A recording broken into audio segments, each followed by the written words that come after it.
Halo, saya Andi Faiza, Program Officer in Equality, Partnership, and Membership InFit. Kenapa sih perkawinan usia anak terus terjadi? Yuk, sini kita bikin paham. Indonesia punya nih Undang-Undang Nomor 16 Tahun 2019 tentang perkawinan, yang di dalamnya mengatur nih batas minimal usia perkawinan, yaitu laki-laki maupun perempuan, yaitu 19 tahun. Nah, tapi ada celah nih bagi anak yang berada di bawah usia 19 tahun bisa dikawinkan melalui dispensasi kawin. Dispensasi kawin ini diatur di dalam Peraturan Mahkamah Agung atau Perma nomor 5 tahun 2019. Peraturan Perma ini menjadi acuan nih bagi hakim di dalam memutus perkara dispensasi kawin. Berdasarkan data Mahkamah Agung tahun 2023, ada sekitar 42.900 kasus dispensasi kawin yang diputus di pengadilan agama dan kurang lebih 1.542 kasus dispensasi kawin yang diputus di pengadilan negeri. Ribuan angka kasus tersebut nggak sedikit kan? Lalu, kenapa sih ini bisa terjadi?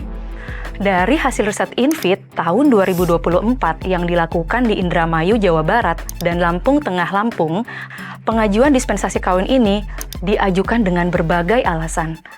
Mirisnya, alasannya adalah hamil dan cinta. Alasan kehamilan ini persentasenya paling tinggi karena pendidikan kesehatan seksual dan reproduksi sangat tabu di masyarakat. Sedangkan untuk alasan cinta, sebetulnya banyak juga yang dipengaruhi oleh paksaan orang tua. Paksaan orang tua di dalam kasus dispensasi kawin ini sebetulnya dipengaruhi oleh adanya relasi kuasa antara orang tua dengan anak, yang sebetulnya si anak nggak mau untuk dikawinkan. Kekhawatiran akan zina, ekonomi, menjaga nama baik keluarga menjadi beberapa faktor orang tua mengawinkan anaknya. Ada contoh kasus yang kami temukan, seorang anak perempuan dipaksa dikawinkan dengan pacarnya karena mereka ditemukan berduaan dan digerebek oleh warga. Demi menjaga nama baik keluarga, menghindari zina, akhirnya anak perempuan tersebut dikawinkan dengan pacarnya. Padahal anak perempuan itu masih ingin sekolah dan melanjutkan pendidikannya. Akhirnya dia harus putus sekolah karena dikawinkan. Ada lagi nih kasusnya nih, seorang anak perempuan yang terpaksa dikawinkan oleh seseorang yang memberikan utang kepada orang tua. Ketika orang tuanya tidak mampu untuk membayar utang, akhirnya orang tuanya menyerahkan anaknya untuk dikawinkan kepada si pemberi utang.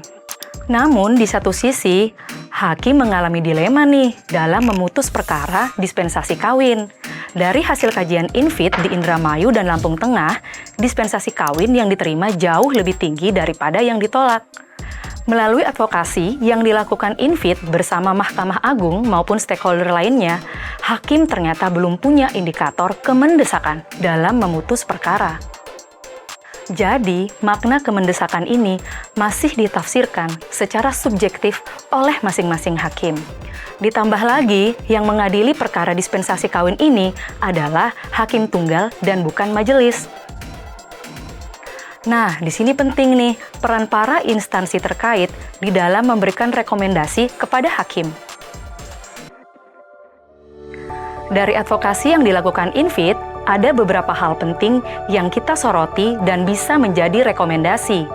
Mulai dari mengoptimalkan sosialisasi Perma, membuat ruang bersama multi-stakeholder untuk pencegahan dan penanganan perkawinan usia anak, melakukan penganggaran yang responsif gender hingga melibatkan anak secara bermakna. Kalau menurut kamu, gimana nih langkah-langkah yang bisa kita lakukan untuk menghapus perkawinan usia anak menuju generasi emas 2045? Tulis di kolom komentar ya!